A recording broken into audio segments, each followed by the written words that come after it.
Mortgage stress is running high across Australia, particularly in Marsden Park, 50 kilometres northwest of Sydney. I had 2 mortgages.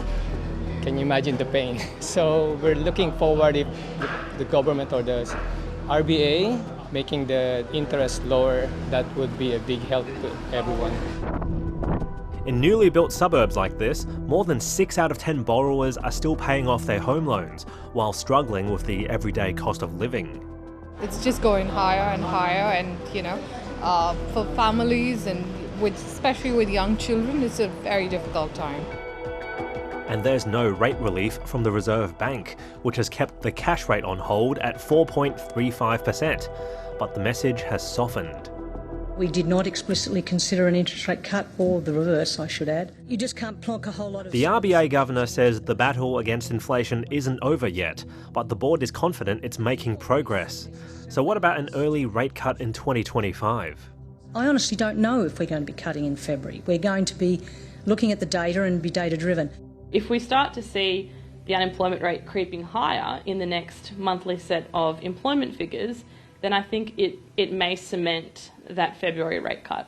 The Reserve Bank has been criticised for being too slow to lift interest rates when inflation took off a couple of years ago. Now there's a risk it might be taking too long to bring rates down, especially with the economy growing at its slowest rate in about 3 decades. So do you think there's the risk the RBA might repeat mistakes of the past by moving too slowly? So if we really thought we had things wrong, we would have moved, David, I think, is the answer to that. We have to have a period of slower growth, but our forecast suggests that growth will start to pick up as real disposable incomes start to pick up over the coming year, and that inflation will continue to come down. So we still think we're on that path.